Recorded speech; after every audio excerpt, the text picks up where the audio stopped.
नमस्कार दोस्तों, स्वागत है आपका आपके अपने YouTube चैनल नोबल IITN में। इस वीडियो में मैं आपके कुछ क्वेश्चंस जो आपने मुझसे टेलीग्राम ग्रुप में पूछे थे एनएचपीसी के रिक्रूटमेंट से रिलेटेड, उनका आंसर करने वाला हूँ। बिना टाइम बर्बाद किए चलिए स्टार्ट करते हैं। सबसे पहला जो क्वेश्चन था फ़ी रिफ़ंड का। फ़ी रिफ़ंड एनएचपीसी ने स्टार्ट कर दिया है, कई लोगों का फ़ी रिफ़ंड हो भी चुका है। जिनका फ़ी रिफ़ंड नहीं हुआ है, अगर उन्होंने किसी साइबर कैफ़े या किसी दूसरे के अकाउंट से अपना ट्रांज़ैक्शन करा था, तो डेफ़िनेटली वो उसे रिफ़ंड हो गया होगा। आप जाके कंसर्न इंसान से जिसके थ्रू आपने वो साइबर कैफ़े या जिसके अकाउंट से ट्रांसफ़र किया था अमाउंट, पेमेंट करी थी, उसके अकाउंट में चेक करिए, उसको रिफ़ंड आ गया होगा। अगर नहीं आता है तो 2-4 दिन में आ जाएगा, कोई बहुत बड़ी बात नहीं है, उसके लिए ज़्यादा पैनिक करने की ज़रूरत नहीं है। अगला क्वेश्चन है ओबीसी सर्टिफिकेट से रिलेटेड। बहुत ज़्यादा डाउट आ रहे हैं लोगों के।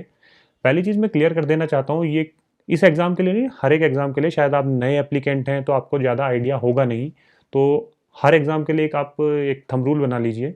अगर कोई भी सेंट्रल गवर्नमेंट का एग्ज़ाम है तो उसमें जो ओबीसी सर्टिफिकेट लगता है, वो OBC non creamy layer certificate लगता है, वो भी सेंट्रल गवर्नमेंट का। ठीक है। ओबीसी नॉन क्रीमी लेयर के दो सर्टिफिकेट एक आपका स्टेट इशू करता है, एक सेंट्रल गवर्नमेंट के लिए और एक स्टेट गवर्नमेंट के लिए। जो स्टेट गवर्नमेंट वाला है वो सिर्फ और सिर्फ जितनी जॉब्स भी आपकी अपनी स्टेट में निकलेंगी, सपोज आप यूपी से बिलोंग करते हो, तो स्टेट गवर्नमेंट का जो ओबीसी सर्टिफिकेट होगा नॉन क्रीमी लेयर वाला, वो हर एक जॉब जो स्टेट गवर्नमेंट ने निकाली है, जैसे कि आपने यूपीपीएससी एई की अगर वैकेंसी आ रही है और आपको ओबीसी नॉन क्रीमी का बेनिफिट चाहिए, तो आपको स्टेट का नॉन क्रीमी सर्टिफिकेट लगाना होगा, वहाँ सेंट्रल का काम नहीं करेगा। और दूसरी साइड, अगर कोई भी पीएसयू या सेंट्रल गवर्नमेंट की जॉब है, तो उस केस में आपको सेंट्रल गवर्नमेंट का ओबीसी सर्टिफिकेट लगाना होगा नॉन क्रीमी लेयर का।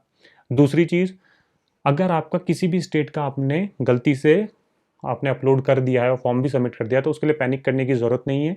अगर आपका रिटर्न क्लियर होता है तो एनएचपीसी आपको पूरा मौका देगी आपको डॉक्यूमेंट वेरिफिकेशन के टाइम में अपना सर्टिफिकेट देने का। सपोज आपके पास था भी नहीं सर्टिफिकेट और आपने तब भी ओबीसी टिक कर दिया है, आप अवेलेबल नहीं करा सकते एट एनी कॉस्ट, उसके लिए भी आपको परेशान होने की ज़रूरत नहीं है। सिर्फ जो डिफरेंस आने वाला है, ओबीसी की जगह आपको जनरल में कंसीडर कर लिया जाएगा, लेकिन आपका फॉर्म रिजेक्ट नहीं होगा। ठीक है। उसके बाद कुछ क्वेश्चन आ रहे थे कि कितने डेट से पहले का होना चाहिए, कितने का नहीं। आपके पास करंटली जो अवेलेबल है जिस भी डेट का, अगर आप नया बनवा सकते हैं और आपकी लास्ट डेट से पहले आप बनवा सकते हैं तो वेल एंड गुड है। अगर पॉसिबल नहीं है तो आपके पास कुछ ऑप्शन नहीं है, जस्ट आप ओबीसी सर्टिफिकेट जो आपके पास है वो अपलोड करिए। ठीक है। अगर आप नया बनवा सकते हैं तो नया बनवा के नया अपलोड करिए, नहीं तो जो भी आपके पास अवेलेबल है आप उसे अपलोड करिए। ठीक है। क्योंकि अगर आपका सिलेक्शन होता है तो आपको मौका दिया जाएगा। दूसरी चीज़, अगला क्वेश्चन था किसी कैंडिडेट का कि ओबीसी वेस्ट बंगाल का सर्टिफिकेट लगा दिया है, ठीक है, और सेंट्रल लिस्ट में वो नहीं आते हैं, तो ऐसे केस में आपको जनरल में कंसिडर किया जाएगा।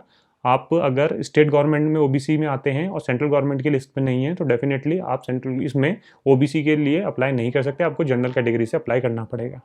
उसके बाद एक क्वेश्चन था, ये ओल्ड सर्टिफिकेट की मैंने बात कर ली है, और जिन्होंने स्टेट सर्टिफिकेट ऑलरेडी अपलोड कर दिया वो डीवी के टाइम में चेंज कर सकते हैं। उसका सिलेबस की, सिलेबस जो एनएचपीसी ने लास्ट टाइम रिक्रूटमेंट के टाइम पे निकाला था, सेम सिलेबस होने वाला है। वो सिलेबस एसएससी जेई का उन्होंने कट कॉपी पेस्ट किया था। जो भी चीज़ें एसएससी जेई में पूछी जाती हैं, सिर्फ और सिर्फ आपको उतनी पढ़नी है। प्रीवियस ईयर एसएससी जेई के क्वेश्चन करना मैंडेटरी है अगर आपको अच्छा स्कोर करना है, क्योंकि जब उन्होंने सिलेबस कट कॉपी पेस्ट किया है तो बहुत ज़्यादा चांसेस हैं कि प्रीवियस ईयर के एसएससी जेई के क्वेश्चंस आपको देखने को मिलेंगे भर भर के एग्जाम में। क्योंकि जो भी कंडक्टिंग बॉडी है जो कभी भूले भटके एग्जाम कंडक्ट कराती हैं, तो वो अपना कोई भी एग्जाम प्रिपेयर करने के लिए कोई स्पेशल बॉडी तैयार नहीं करती हैं। वो क्या करती हैं, प्रीवियस ईयर क्वेश्चंस उठाती हैं, डाल देती हैं, चाहे वो ईएस के डालें, गेट के डालें, आरके जैन के डालें, खुरमी से डालें, आपके कहीं से भी डालें, या यूथ कंपटीशन में प्रीवियस ईयर क्या जो क्वेश्चन आपको दिखते हैं वो आपको मिल जाएंगे। एसएससी जेई के क्वेश्चन डाल दें, आरआरबी के क्वेश्चन डाल दें, ठीक है, वो कहीं से भी उठाते हैं क्वेश्चन, वो डाल देंगे। कोई भी पैनल तैयार नहीं किया जाता है एक एग्जाम कंडक्ट कराने का। अगर कोई ऐसी बॉडी है जो रेगुलर इंटरवल ऑफ टाइम पे एग्जाम कंडक्ट करा रही है, जैसे आपका इसरो है, तो वो अपने क्वेश्चन प्रिपेयर करते हैं, उनके पास एक पूरा पैनल है इस चीज़ के लिए। अगर कोई कई सालों में जाके एक आध एग्जाम कंडक्ट करा रहा है तो वो इसलिए प्री डिफाइंड कोई पैनल तैयार नहीं रखता है। ठीक है। तो आप एक्सपेक्ट कर सकते हैं एसएससी जेई के प्रीवियस ईयर के क्वेश्चंस आपको भर भर के मिलेंगे। प्रीवियस ईयर के वाईसीटी से आप क्वेश्चंस की प्रैक्टिस भी करिएगा, आपको बहुत बेनिफिट होगा। अगर आप टाइम मिले आपको तो आईएएस के वन लाइनर जो क्वेश्चंस होते हैं, जिसे असर्शन रीजन छोड़ दो, मैच द फॉलोइंग छोड़ दो, मल्टीपल आंसर्स छोड़ दो, ठीक है, न्यूमेरिकल्स छोड़ दो, डायरेक्टली जो वन लाइनर क्वेश्चंस होते हैं आप उन्हें उनकी प्रैक्टिस करिएगा, आपको बेनिफिट मिलेगा। उसके बाद किसी का क्वेश्चन था एग्ज़ाम डेट। एग्ज़ाम डेट की बात करें तो आप एक्सपेक्ट कर सकते हैं मार्च एंड में और अप्रैल मिड तक इसकी एनएचपीसी एग्ज़ाम कंडक्ट करा लेगी, मोस्ट प्रोबेबली, बहुत ज़्यादा चांसेस हैं। ऐसी कोई ऑफिशियल न्यूज़ नहीं है, पर चांसेस बहुत ज़्यादा हैं कि आपका मिड अप्रैल तक ये एग्ज़ाम कंडक्ट करा लेगी। मैं ऐसा कुछ श्योर नहीं कह रहा हूँ आपको, लेकिन चांसेस ज़्यादा हैं। उसके बाद किसी का क्वेश्चन था कि परमानेंट जॉब है या नहीं है। डेफिनेटली एनएचपीसी की है, ये आपकी परमानेंट जॉब है। अगर ये कॉन्ट्रैक्ट पे होती तो उसमें मेंशन होता। कभी भी आप किसी फॉर्म के लिए अप्लाई करते हैं तो डेफिनेटली आपको सबसे पहले जो काम करना चाहिए, उसके नोटिफिकेशन की एक एक लाइन को प्रॉपरली पढ़ना चाहिए। क्योंकि अगर आप नए कैंडिडेट हैं, पहली बार अप्लाई कर रहे हैं, दूसरी बार अप्लाई कर रहे हैं, तो आपको सबसे पहले जानना पड़ेगा कि यार नोटिफिकेशन में लिखा क्या है। बहुत सारे लोग इतने कन्फ्यूज थे कि डिग्री वाले अलाउड हैं नहीं है। इतना क्लियरली मेंशन है उसमें एसेंशियल क्वालिफिकेशन में कि आपको डिप्लोमा मैंडेटरी है। डिप्लोमा के साथ चाहे आपने कोई भी डिग्री ली हो, मास्टर डिग्री हो, पोस्ट ग्रेजुएट हो, उससे कोई मतलब नहीं है। आपके पास डिप्लोमा होना चाहिए, आप एलिजिबल हैं। ठीक है, अगर आप पे डिप्लोमा नहीं है, उसके बाद कोई भी डिग्री है, तो आप एलिजिबल नहीं है। क्लियर कट बात है वो। उसके बाद हम बात करते हैं, कोई कैंडिडेट था जिसने डॉक्यूमेंट जो थे वो फोटोकॉपी से अपलोड कर दिए थे डॉक्यूमेंट्स की, मतलब बेसिकली ओरिजिनल की स्कैन ना करके फोटोकॉपी से स्कैन करके उसने अपलोड कर। कोई प्रॉब्लम नहीं है, डॉक्यूमेंट वेरिफिकेशन के टाइम पे उन्हें जो ज़रूरत होगी वो क्रॉस चेक कर लेंगे, ये कोई बहुत बड़ा इशू नहीं है। उसके बाद एक का क्वेश्चन था कि हार्ड वर्क करना पड़ता है। डेफिनेटली गवर्नमेंट जॉब है, हार्ड लोकेशंस भी रहेंगी और काम तो करना ही है। ऐसा नहीं है, गवर्नमेंट जॉब में कभी भी ऐसा नहीं होता कि फ्री में बैठ के आपको सैलरी मिलने वाली है। 1 साल मिल सकती है, 2 साल मिल सकती है, लेकिन अल्टीमेटली आपको काम करना ही पड़ेगा। आप ऑर्गेनाइजेशन में आए हैं, रिस्पॉन्सिबिलिटीज़ आपको दी जाएंगी, आपको बिना रिस्पॉन्सिबिलिटीज़ के नहीं छोड़ा जाएगा। ठीक है। उसके बाद किसी का EWS से रिलेटेड क्वेश्चन था। EWS का आपके पास जो भी सर्टिफिकेट है आप उसे अपलोड करिए, कोई प्रॉब्लम नहीं है। वंस अगेन कोई भी डॉक्यूमेंट आपका कम रहता है वो आपसे दोबारा मांग लेंगे, कोई इशू नहीं है। आप बिना टेंशन के एग्जाम दीजिएगा।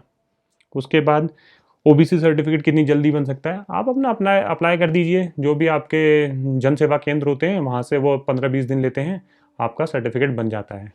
ठीक है, और अभी हाल फिलहाल में एकदम से नहीं भी बन रहा है तो पैनिक करने की ज़रूरत नहीं है। उसके बाद EWS का कोई कैंडिडेट था जिसने 4 जनवरी 2022 को हाल फिलहाल में बनाया है और वो कंफ्यूज था कि एलिजिबल है नहीं है ये सर्टिफिकेट। डेफिनेटली आप अपलोड करो, टेंशन मत लो, बैक डेट की टेंशन मत लो। आप अगर अभी भी अप्लाई कर रहे हो तो वो सब चलता है, इतना ज़्यादा स्ट्रिक्ट नहीं होते हैं NHPC में। अगर आपने रिटर्न क्वालिफाई किया है तो डॉक्यूमेंट वेरिफिकेशन सिर्फ और सिर्फ आपकी जो मिनिमम क्राइटेरिया हैं वो सब चीज़ें फुलफिल होनी चाहिए। आपको पूरा प्रॉपर चांस दिया जाता है अगर आपकी छोटी मोटी माइनर मिस्टेक्स हैं। ठीक है, आई होप आपको चीज़ें समझ में आई होंगी। मैं आपसे स्पेशली कहना चाहता हूँ कि जब भी आप कोई भी फॉर्म भरते हैं तो एडवर्टाइजमेंट को ठीक से पढ़ने की आदत डालिए। हर एक चीज़ आपको ऑलमोस्ट उस एडवर्टाइजमेंट में मिलती है, आप वहीं से चीज़ें रिजॉल्व हो जाती हैं। थोड़ा सा आप अगर एडवर्टाइजमेंट को पढ़ोगे तो आपकी हैबिट बनेगी, थोड़ी नॉलेज गेन होगी आपको। आप हर एक चीज़ यूट्यूब पे डिपेंडेंट नहीं हो सकते हैं। अगर हाँ, डेफिनेटली कभी कभी चीज़ों में प्रॉब्लम्स होती हैं, जैसे एक लेटरल एंट्री वाला इशू चल रहा था, 10+2 के बाद आपको एलिजिबल नहीं हो पा रहे थे अप्लाई करने का, लेकिन वो रिजॉल्व हो चुका है। अब जिन्होंने 12th के बाद अपना डिप्लोमा लेटर एंट्री से किया है वो एलिजिबल हैं, आप अप्लाई कर सकते हैं। अगर आपका अप्लाई नहीं हो रहा है तो डेफिनेटली कहीं आप छोटी मोटी मिस्टेक कर रहे होंगे, नहीं तो कोई इशू नहीं है। कई लोगों की क्वेरी थी कि उनके डिप्लोमा में 4-5 साल लग गए हैं, मतलब बैक्स वगैरह थी, उस वजह से ड्यूरेशन जो है लंबा हो गया। उससे कोई फ़र्क नहीं पड़ता, आपके पास डिप्लोमा है, अथॉरिटी ने आपको मतलब डिप्लोमा दिया है तो आप एलिजिबल हैं। मिनिमम जो क्राइटेरिया होता है वो फिल करना होता है, उसके बाद आपको डिप्लोमा चाहे 10 साल का हो, 20 साल का हो, जो भी स्टैंडर्ड वैल्यूज़ हैं कि हाँ इसने में एलिजिबल है, तो आप एलिजिबल हैं। ठीक है, आई होप आपको चीज़ें थोड़ी क्लियर हुई होंगी। Thank you.